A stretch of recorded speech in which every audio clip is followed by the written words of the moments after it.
We are excited to welcome one of our steering committee members, Chris Krebs, the former director of CISA, who is now at SentinelOne, and Steve Kelly, our own Steve Kelly, who joined IST after he departed the FBI last year. They will participate in a fireside chat with NPR's Jenna McLaughlin. So I welcome you all to the stage. And after this conversation, we will have lunch. Thanks.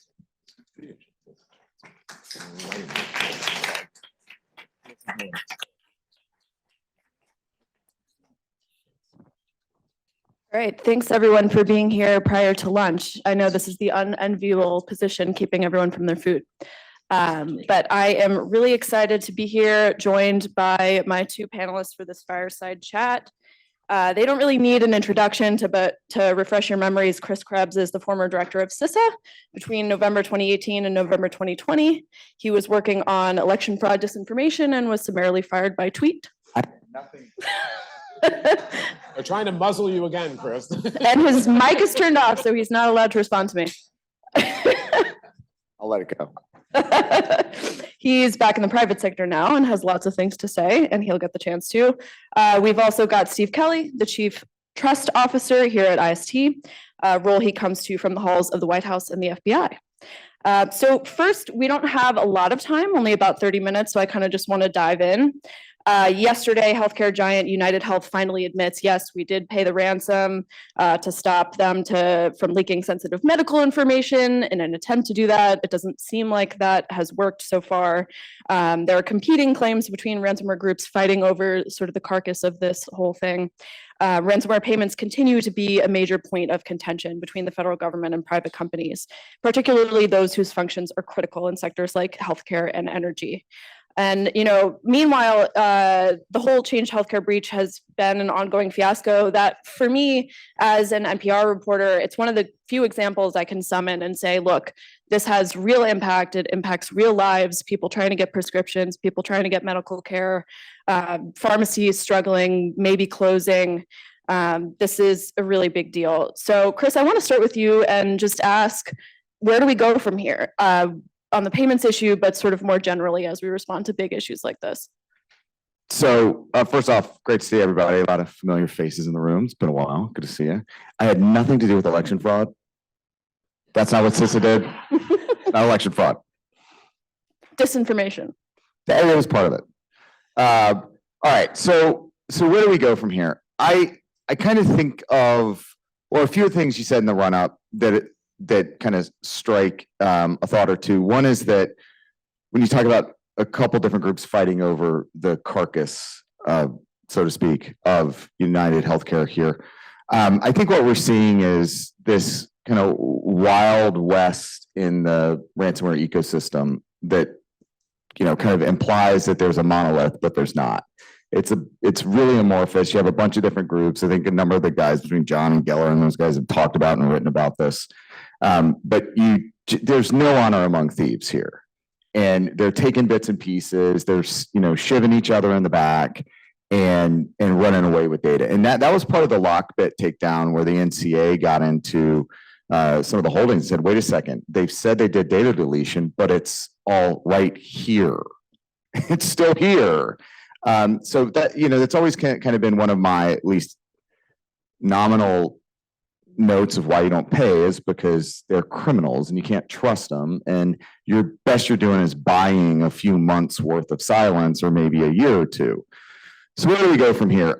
We have these renewed calls for ransomware payments. You've heard about the National Security Council having a series of IPCs, DCs, PCs, all these different policy conversations about how we get to ransomware payment bans. We have the pushback that says that's re-victimizing the victim. It's not practical. I agree, it's not practical. But I don't feel like the conversation is maturing much. And I think there is some nuance in the conversation that we can start at least breaking down. And Kieran Martin had a good op-ed in one of the London papers that talked about, we need to start breaking this down into a framework. He conveniently left out what the framework was. And I asked him, what's your framework? He's like, that's the point. We need to have this conversation. So, my immediate thought was, let's break down the payment motivations. Why do people pay? A couple different reasons. One of them is they want to unlock. That's exactly what United and Change said. It's like, we want to do everything we can to fix this as quickly as possible. And part of it is if we can get the key, roll it into a tool and accelerate the unlock, maybe that'll help our customers. So unlocking and decrypting is one. What's another reason people are paying? Probably the increasing reason people are paying right now is on the data deletion or the data release side. And so there's a reputational piece, there's a regulation piece. And I'm wondering if those motivations don't set up that conversation of why you should or should not allow. Now, how you actually do it, whether it's sanctioning or using other emergency powers, but at least I think we can start breaking the conversation down into, okay, maybe we don't allow people to pay. We can look for payment ban options on the extortion side, but we allow for it in existential situations on the decryption side. Now, I tend to believe that there are technical solutions available, both to prevent as well as to recover more quickly. I think that's why fewer companies are paying right now, is because there are tools that have kind of emerged in the last couple of years between Rubrik and Cohesity and others.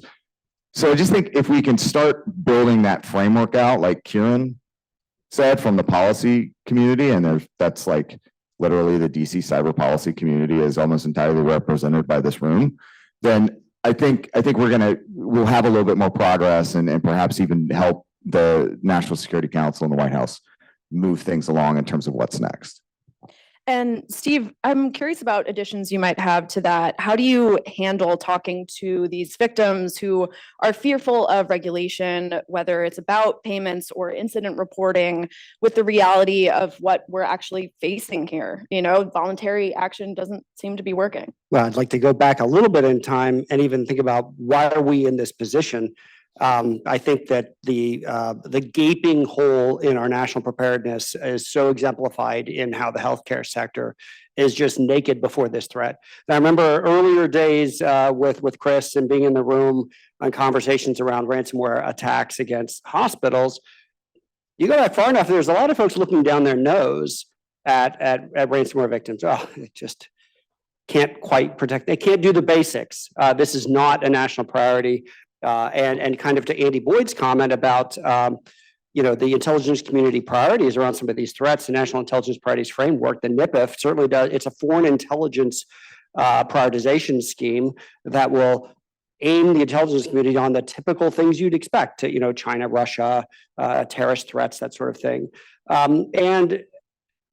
And here we are, fast forward from the conversations we were having, whenever that was, 2016, 2017. And I remember earlier conversations about FBI's efforts around ransomware and something that was called the Ransomware Threat Focus Cell back in 2011.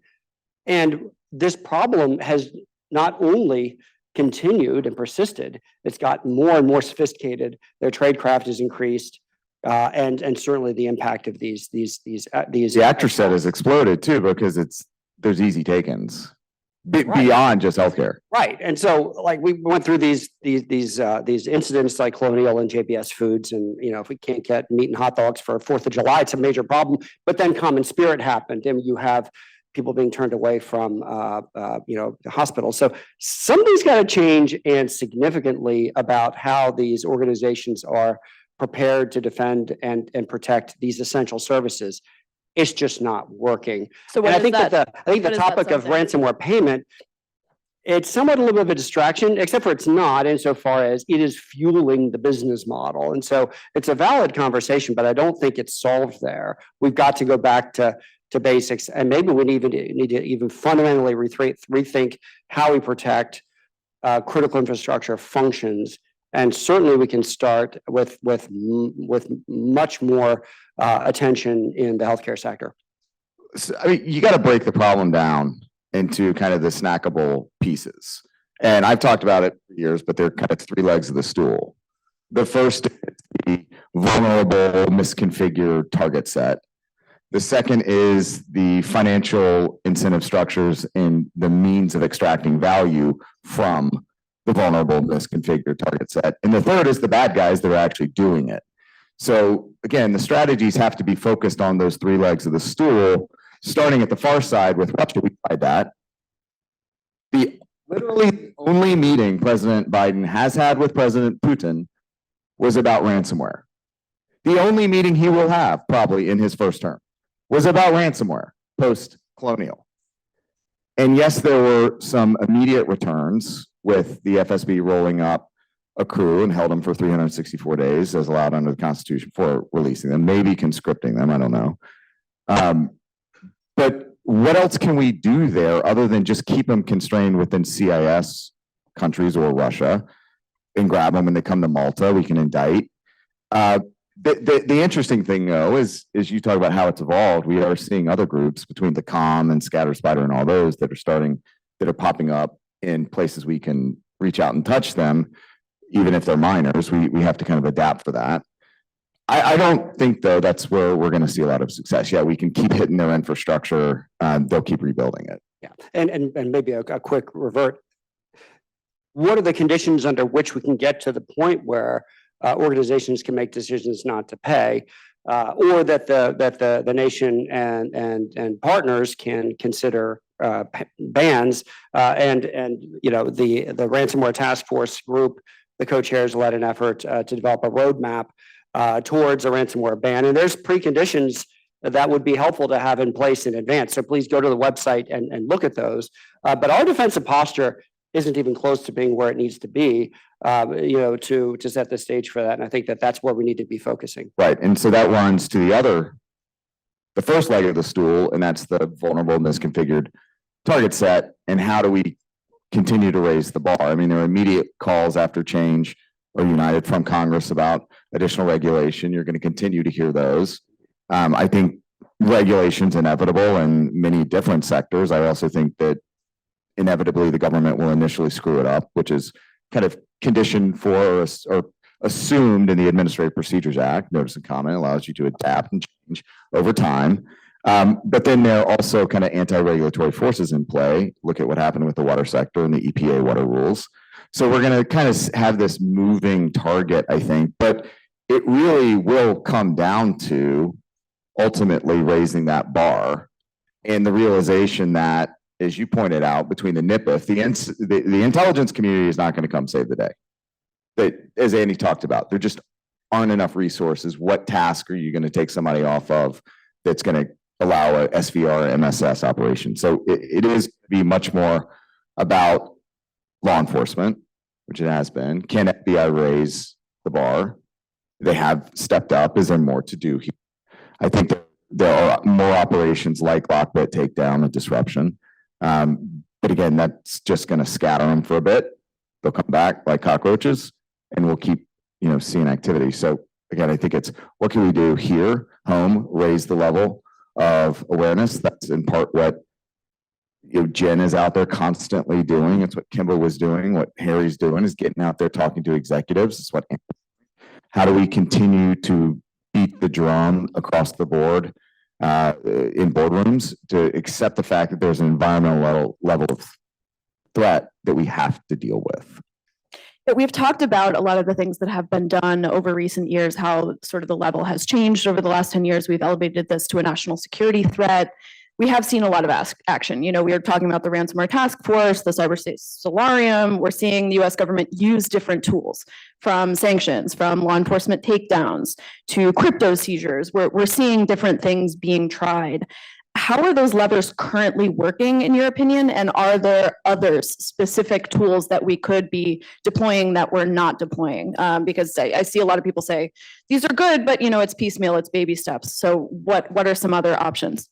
So, you know, in part, it does go to that, you know, burn me once. We are seeing organizations that have been hit once, they're improving, they're rolling in more technology. So we are seeing, yes, more ransomware attacks, perhaps in volume, but the impacts may not be as great in volume. We're seeing, you know, it's individual events that may over the threshold. And there's better technology on the recovery side. There are more security tools available. I also think that on the alert and warning side, we're getting a lot better too. And the pre-ransomware notification initiative, I think that's helping out. I mean, as I understand it, that's been a kind of like quietly unsung success that I hope they can continue. There's also efforts in the room here that often go unnoticed or untalked about that are having significant impacts and helping understand what's coming and getting ahead of it. I think it's unfortunate as you can continue to plow efforts and resources into some of these more quiet activities to get ahead of the bad guys. Yeah, so I think that the answer in terms of the offense side is we're starting to see this play out and a more creative use of a variety of authorities to go after this issue. It's really interesting to see, and the Carnegie Endowment just published a paper on DOJ and FBI's use of a reform in Rule 41 of U.S. criminal procedure to be able to do remote search and seizure. And so that some of those authorities and warrants being issued by districts across the land have the ability to be used in these types of contexts. So we see more clever use of law enforcement authorities, but also in the background, there's an opportunity to use cognitive operations by other agencies with other authorities in concert with those. And so I think it's an all of the above type of approach. And I think that that's what Andy in our scene setter conversation this morning kind of previewed. It needs to look like the global war on terrorism insofar as it's a pressure campaign where no tool is left off the table. It's awesome to default to normative approaches like law enforcement, but when you have a denied territory like Russia, you got to get more clever. And so it needs to be kind of an all tools in play, balanced on the other side of the coin with much more aggressive and effective efforts on the defensive side. And if we can play both sides well and get clever, I think that we can begin to make a dent in this. Yeah, and I mean, also part of this has got to be, why were we so taken surprised by change? Why were we so taken surprised by Colonial? And a few of the things that we did at CISA with the National Risk Management Center was the national critical functions work. And I know Corman was dealing with this. It's why he came in to CISA during COVID to really understand what are the wobbly bits in the economy and around getting the COVID vaccine out there, Operation Ball Bearings or whatever it was. We still don't know what the real pillars of the economy are from a critical dependencies perspective. So we have to continue plowing effort into domestic and international supply chain work. And there really isn't a central place within the US government, at least on the civilian side, that has that mission set to intimately understand how the economy works and what the single points of failure, or at least the concentrated dependencies are, not just from a normal supply chain perspective, but increasingly from the digital cloud. Yeah, I mean, software supply chain. We continue to see the bad guys, not just the cyber criminals, but China, Russia targeting both the big hyperscale cloud guys, because they know it's the terrible joke I've made is it's like Willie Sutton when they asked him why he robbed banks. Why do you rob banks? Because that's where the money is. Why are they going after the hyperscale cloud providers? Because that's where the data is. That's where the access is. And they know everybody's relying on these guys, and they know that there are constitutional protections in place that don't allow the intelligence community to sit on those boxes and help them. So we've got to sort this out. Yeah, I mean, speaking with Josh, he's great at all of these issues and saying, the systemically important infrastructure was sort of inherited by CISA after it kind of faltered within Congress. In my conversations reporting about change, there was a certain level of surprise that this digital payment facility provider was such a linchpin, such a ball bearing in the system. And, it makes me wonder, what else is there that fits within that category? Do you feel like Congress needs to take that mantle back up, that we really need to increase the urgency around identifying what these potential problem areas are?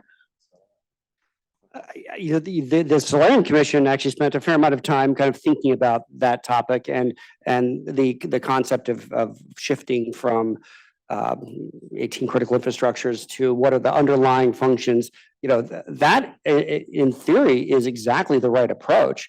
And so I'm kind of frankly scratching my head as to I don't necessarily think we need some sort of grand new arrangement of authorities to do that work. And that was the whole purpose of the NRMC, is to go down that path and identify what those are. It is a Byzantine kind of mesh of understanding how do you map the sectors to things that are kind of cross-cutting, and where do you focus. It takes some analysis to figure out what those are. And if there were a place for that, I would assume it's CISA. So That was the thinking. Yay, verily, that sounds like great work. Let's do it. Jen Easterly tells me they're working on it.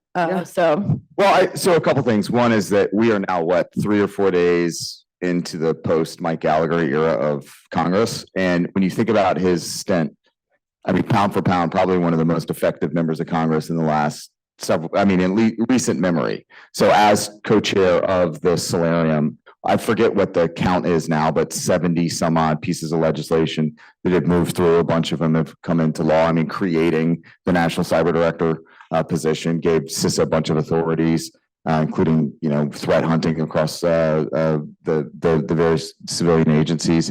Also through the Select China Committee and the hearings, the legislation that moved through there significantly. But to the point, there are some things that were on the table through the Solarium that have moved through and come into law, but maybe have not been finalized. But I do think that if going, I have to hold the top, is that okay? We need to continue plowing resources and capabilities into the NRMC to understand those national critical functions and then what, right? So you understand that they're critical functions, but so what? What are you going to do about it? And one of the things we struggled with early on was how do you use our understanding of the national critical functions to develop a national risk registry, just like every company has, and then start applying, intelligence and, alert and warnings across that risk registry. And that's where it actually gets really hard. So you start bringing intelligence community folks in and say, hey, these are the most important things in the US critical infrastructure. Can you help us look across your holdings? They're like, I don't even know what that is. I don't know how it works. No one in Russia has that system. No one in China has that system. We don't know any of this stuff. So there's a lot of education and uplift that has to happen on the intel side for collection and analysis to really understand in a meaningful way to be on the lookout for these things. Stuff can get missed. That's the kind of activity that really does pay dividends. You have a list of things you care about, a list of things you can look for, and you put that into the global SIGINT machine. Otherwise, it takes an analyst making a query, so like that's a highly automatable process to generate some of these tips on things that matter. Looking for functions and devices and things that are associated with a critical function. And then that can alert and then provide more timely awareness. So I think that's the kind of thing that can be engineered and doesn't necessarily need to take a lot of human manpower away from other national priorities. It's an and do you feel like the automation. reauthorization of Section 702 is going to be helpful in that?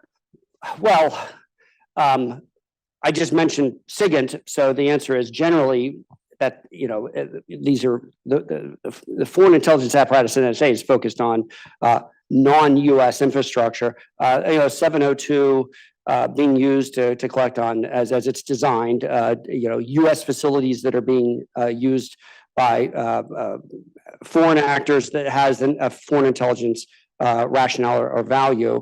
That does feed that. That feeds that environment as well. The information that's gleaned from those collections. So the answer is yes, but that's probably a pretty small slice of the pie. The bigger piece, though, here is, the government can only do so much. That's been one of those conversations that was one of the conversations I would always have with the executives when they came in. And I reinforce now is again, the intelligence community is not going to come here and save you. If they have things that are certainly actionable, they have likely already shared it with you. There's not some trove of intel that you would love to mine through and immediately turn into something actionable. But it's that context and enrichment that happens when you pull the private sector together with the government, and so yes, I'm going to say information sharing, but it's way it's manifesting now between certainly the JCDC and some of the kind of side channels that are happening within the JCDC that I think are valuable.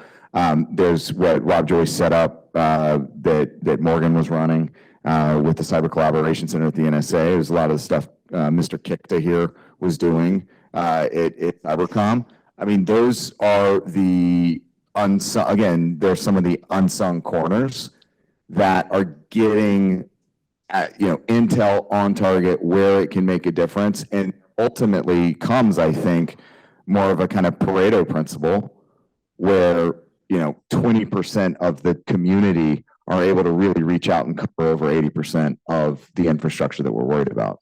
Yeah, and you're talking about willing partners, and there's been a lot of great work in that space. But when you're thinking about a Change Healthcare, their parent company, and this is, maybe a rounding error on their budget sheet, they just want to get back to business. The parent company itself does not seem to be suffering too heavily, while local providers are maybe going out of business. How do you get those people at the table participating in those discussions, providing that information? We've all been doing this long enough to realize that this is not going to change overnight. And that yes, it's going to take a company or an organization a bad day or four, and then they, there's also a kind of changing of the guard, I think, happening where you do have more, whether it's tech native, tech savvy, or those that have just been experienced. I think some of the SEC regs, I don't know if this is kind of, not cool to say in this room, but some of the SEC regs have been helpful. I think it is driving awareness that, oh man, now we got to go do this thing. We got to do that thing. I think the 8K disclosures piece is somewhat helpful. It's certainly, if you've got the right bots combing Edgar, you can certainly know things are happening sooner. And it's getting gamed probably a little bit. Friday afternoon at 4:50 p.m. is apparently the ideal time to drop that you've had an incident. But it will, because the Sunday shows don't care. When was the last time there was a cyber incident talked about on a Sunday show? Believe me, it's been a while. I think we have to keep pushing this is why it's so helpful. Chris Ray and Jen Easterly and General Nakasone, all those guys were out there talking nonstop and hitting the right rooms and going to the right conferences and events. And last week down at Vanderbilt with Director Ray down there, I mean, getting the right message out there that's getting picked up. NACD is rolling this stuff constantly. It's getting built into the board tools like Diligent that all the companies are using. I mean, it is ubiquitous. It is everywhere, and it just is going to have to keep kind of accreting and building up. Steve, you want to wrap us up? Well, just imagine for that incident that you cited, if that organization had plowed $1 billion into their cybersecurity posture, as opposed to plowing $1 billion into kind of the reactive mop up, clean up on aisle 9, to channel Catherine Cadello, how much more effective would that be? And why do we need to be in a position where these kinds of charges, well, maybe they're shrugging it off, but it'd be awesome to go the other direction. And hopefully, as the ecosystem develops, the insurance market is maturing rapidly, that folks that are thinking about risk on the front end can begin to buy that down in a smarter way. Because some of these hospital systems, including like the nonprofits like Common Spirit, would they ever have invested that much money on the front end? Well, they're forced to at the end, and meanwhile, there's so many additional individuals that are harmed by that. It's just unfathomable. Well, on that note, hopefully a hopeful one, I think we're all set. Thanks, everybody. Thank you.